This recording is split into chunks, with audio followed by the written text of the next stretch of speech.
Welcome back. What's up, couple goalers? It's Amy and Lockie, and if you're watching this on Patreon or YouTube, um, It's Amy and Lockie. I am looking mighty tanned. I've just gotten a spray tan, so And your hair is also very blue, so you're I've looking... just got my hair done. I've just got my tan done, so I look like an Oompa Loompa right now. I didn't want to say it. My teeth look really white. Yeah, it's like really interesting to look at. If you're not watching it, you should probably should watch it. At least. Give it a gander. Like, it's quite interesting. I'm marinating, all right? Give me a break. Marinating is the word, is it? Yeah, because we've got a really big couple of days ahead. Before we dive into the couple of days, can I share what I will probably see tomorrow in regards to when you defrost in bed, which is the period when Amy wakes up, and the period between when Amy wakes up and when she gets out of bed, that's her defrost time, can range anywhere from 30 minutes to 60 minutes. But during that time, what will probably happen tonight as she's marinating in her fake tan and her blue hair has some shades to shed, it'll actually look like I've been sleeping next to a Smurf. There will be a brown outline to the matching colour of Amy's tan, and her hair imprint will be in the pillow, and it's quite funny to look at. I probably should take a photo of it one day. Maybe. Our poor sheets and towels. That's all I can say. Got to have dark sheets. Got to have dark towels. What's going on with the camera there? Sorry, guys. We'll bring that back into focus. There we go. There we go. Cool. So tomorrow is the big Brisbane show. We've been waiting so long. When was the last Brisbane show? It was like during COVID. It was the one at Fortitude Music Hall, right? Yeah, and it was in like that little break. That was a between great lockdowns. show, and you can watch it on YouTube, actually. You should post that in Patreon to help the Patreon members find it. That was an all-out show. That was like 2,000 people. Yeah, we had extra budget because we weren't touring the world or anywhere in Australia. We just had one Brisbane show, so we put a ton of like budget into lighting and making it really special. So that was pretty unique. That show. That was just all seated. Everyone had to sit down. Everyone had to wear masks. But anyway, it was so. Got it done. I can't believe that probably is 3 years ago. Yeah, I'd say so. Wild how quickly time goes. But anyway, this time you're at Princess Theatre, which is South Bank. Going to be good. It's a beautiful theatre. I'm really excited. It's going to be pretty full. And if Sydney's anything to go off, yeah. Oh man, it's going to be Sydney was wild. Sydney, you guys were awesome. You guys did 2 shows in Sydney, in DY and Marrickville. Yep. And then we went to Cairns. We went to Cairns as well, and we did the Savannah in the Round Festival, which was pumping. I just love going up there. The crowd's always there's so something wild. about a country crowd. They have no inhibitions, you know. They're just like, yee-haw. We're here to have a good time. I'm not worried about how anyone sees me right now. I'm getting up it. Exactly. And they, surprisingly, though, when I say surprisingly, when you go to like a country festival, I would assume, I did assume they would probably want to see country artists, Shepherd's more pop, but they knew every freaking word to every song. Yeah. It was wild. It was cool. It's really cool to see. I've got some videos where it literally looks cult-like. How everyone's like going back and forth with their arms or doing the claps, and I was just like, really receptive crowd. It was solid. That was good fun. That was what fun. Would you like comparing the American crowds to the Australian crowds? Let's like create a little bit of a competition. What do you reckon? It's hard to compete with the Aussie crowds because in America they're still small venues, but I will say like those small venues, everyone knew every word to every song. And people drove from like all over the place. Yeah. To get there. And it's weird. We have different songs that are popular in America. Like Best Is Yet to Come is it's a real hoot. You almost need to put that in the show now. Yeah. But in Australia, I've noticed no one's requested it in the VIPs. But I think that's also because you tell the story in the VIPs of how it's such a big hit in America.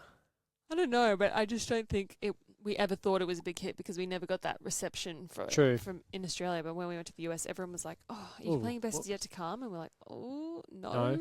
And people were really upset about that. And also Symphony, I noticed, goes off in America, but not so much in Australia, which is weird. I don't know why. Maybe it's just like the radio play it had, or I don't know. Was it on radio? I'm not sure. I don't know. Or like, radio in terms of like Pandora or, playlists, stuff, things like that. Nice. What else is going on in your life? I know you lost a toenail yesterday. It's a big deal. God. Like you've done some patchwork there. Give us a rundown. Speaking about Oompa Loompas. So some reason I looked down and my toenail was cracked in half. My big toenail.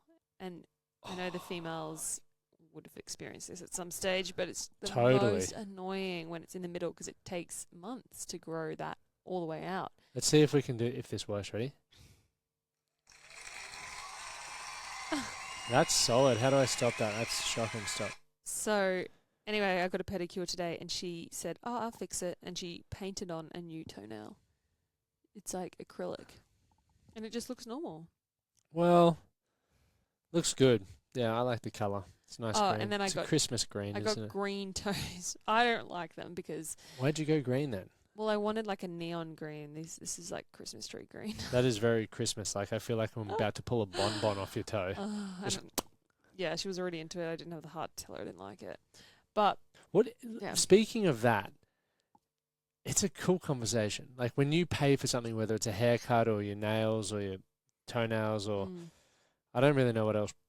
Like for me personally, I won't say blows because everyone's different, but for me, it's probably just a haircut where you're getting that and they're like chin wagging and carrying on, and then you end up with something you don't like. Do you ever address that, or do you just be like... I do, but if it's too far in, I feel like it gets to a point where it's like, well, you should have said something earlier. Yeah. Because sometimes the colour changes, like the more layers. You see it on the nail board, you pick it, and then when they start to paint it, usually they ask you, like, do you like the colour? And I was like, yeah, but I don't like it when it's see-through, so I wanted her to do, like, another layer to see if it would change, and... It didn't. And then I just didn't have the heart to tell her. Like, would you have to pay more for that? She'd already done, like, the fake toenail and all of that. I was just like, just leave it. Because in 2 weeks or so, I'll have to go and get Yeah, well, how quickly do they... Look at my toes. They're absolutely atrocious. They probably last, like, 3 weeks, 4 weeks, if you... push it. Push it. Because my toenail broke this time, I had to go after 2 weeks. What do the guys out there do that listen to this show? If you were getting a haircut, or maybe you do get your nails done, I'm not sure, or a fake tan. Well, if you don't like the haircut, it's too late, isn't it? Yeah, we can go shorter, obviously, but that's why. But what do? Do you complain? Do you just go, all right, cross them off the list? Next month I'm going somewhere else. I'm at the point. Me personally, just with the price of a haircut, $60 for a bloke's trim, I'm like, what? Like, no. There's some things you can justify with skill and branding, and yes, I get all of that. But just for the average haircut around Newstead here, it's like $60 to cut your hair. So I'm like, Amy or Emma or Kathleen or Liam, I've got a pair of clippers. Can you just watch a few YouTube videos and let's see what can happen? Like, maybe you just need to take a drive out to. Yeah, true. But then you fuel, money, and time. So if one of you guys could, it's a trade off, and I think time and convenience is what most of us are paying for in today's society, especially in the cities. Yeah. So anyway, the reason I chose green was because I am going to Emma's Australian Hens party this weekend. Up in far north Queensland. Just where we came from. But I love going up there, so I don't mind. It's beautiful up there, isn't it? Yeah, it is. But it's... I don't know if I should reveal... No, don't. Probably next week's episode green, after you've done it. Yeah, something to do with green. Maybe you should share with our Patreon members. Ooh, I could do that. That'd be cool. Yeah, so that's going to be fun. I just don't think me personally, I don't get away with the girls often enough, or you don't get away for boys' trips unless it's like $100 or a hen.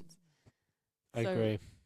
I think it's important to do, hey? It is, and when you get the chance, it's like so special and it's so fun and rare. What do you feel would be, because we said it with our wedding, with all our friends, we're like, we should do this every year. And I know whenever we went to Midgey Point, like Liam, myself, and a couple of mates up at a friend's place, and we're like, let's do this every year.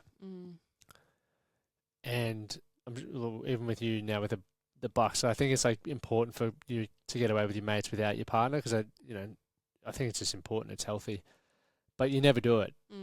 How frequently do you think would be like ideal? Do you reckon like every quarter, or is that too like at least every year? Or I feel at least. Yeah, I feel like realistically, if you got the ball rolling, like every 6 months would be. I think it's so important. Like 2 nights away with your mates, no responsibility. Like, you know, if we had kids or other responsibilities, like, yeah, I'll hold down the fort. You go do it because you'll get a good reset. You'll come back. You're still living life. You're still, you know, doing whatever you got. You girls are wild. Us blokes are a bit more chilled. We went to Liam's Bucks party last weekend over in Moreton Island, and it was 60% of the dudes. I'm just pulling a random number, but at least half the blokes were sober. So it was interesting.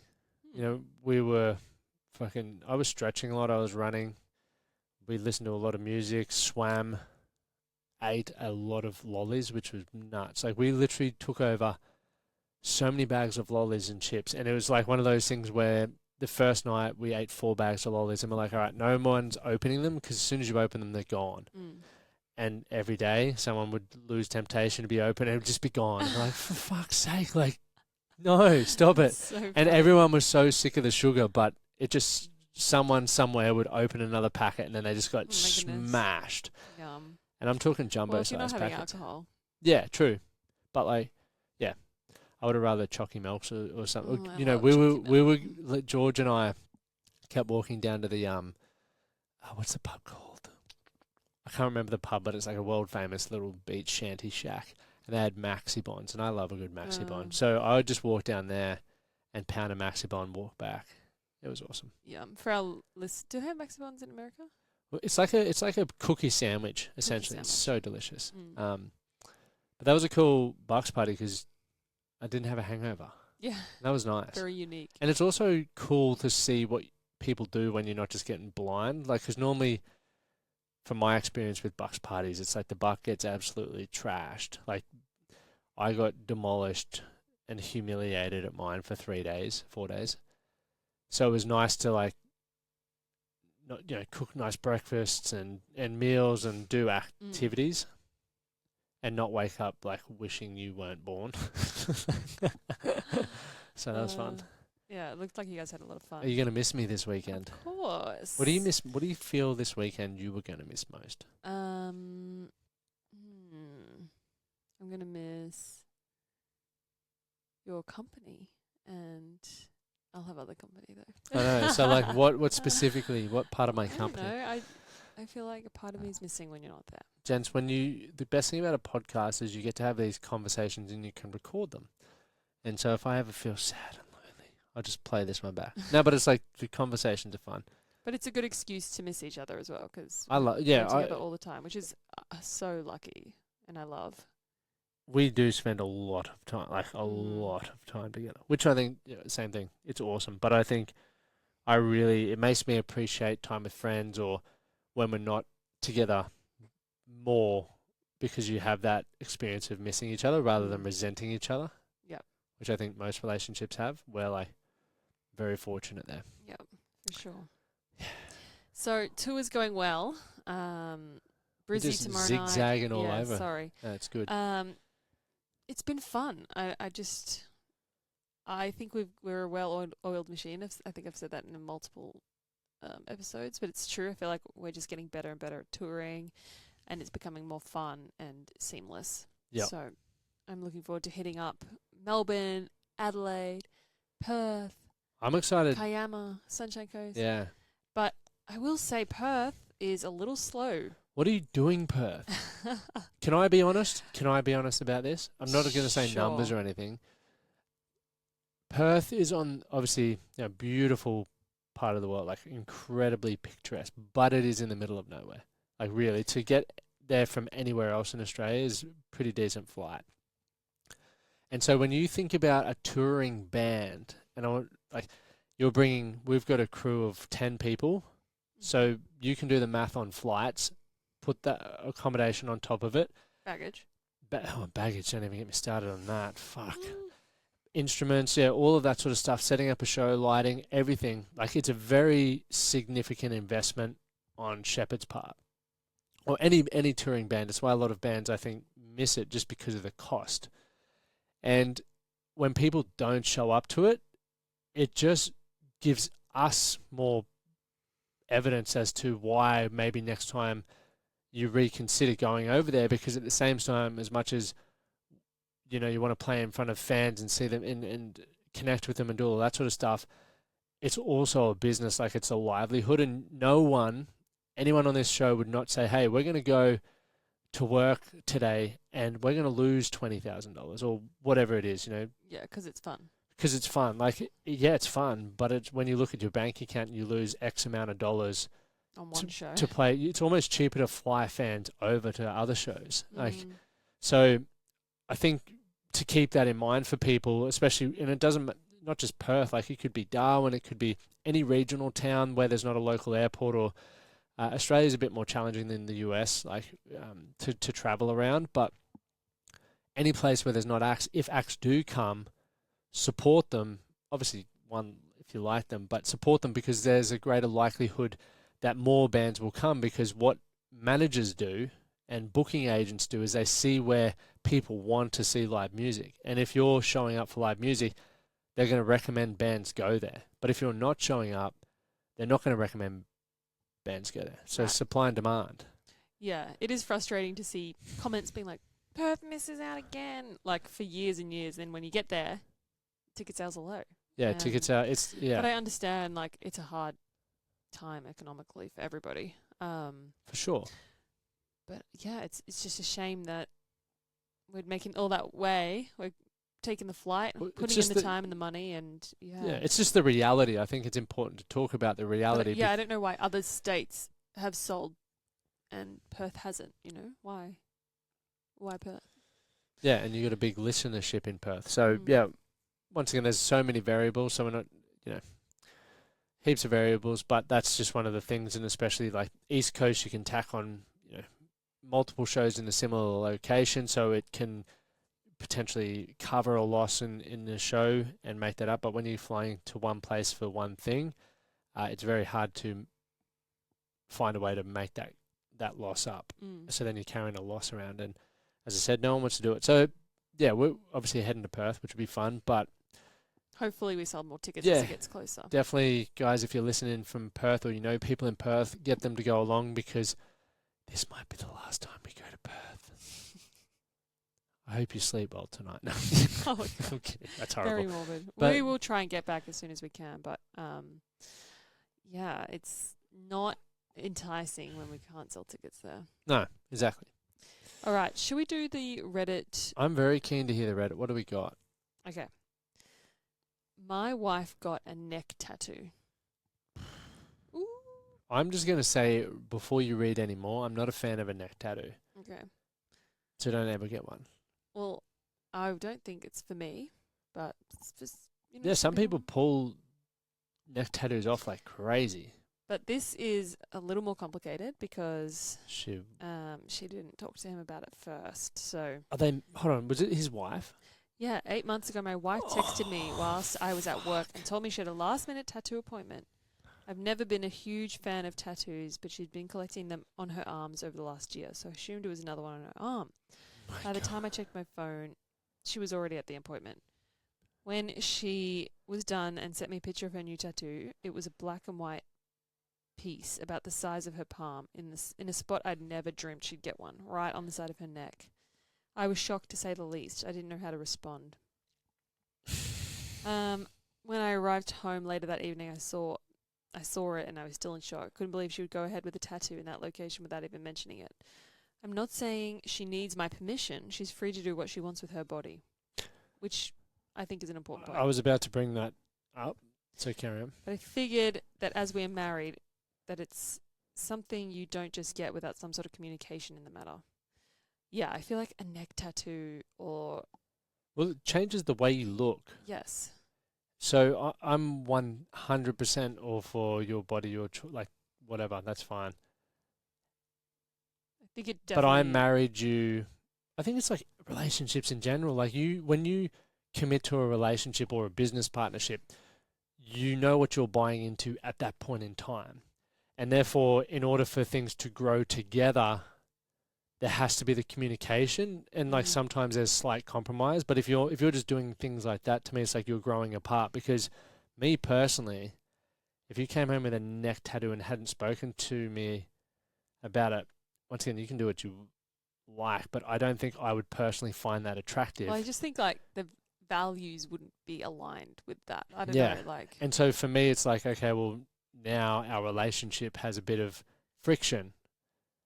Yeah. And I don't think it's a tough one, because I said that values, but what's a value, like what value is getting a neck tattoo?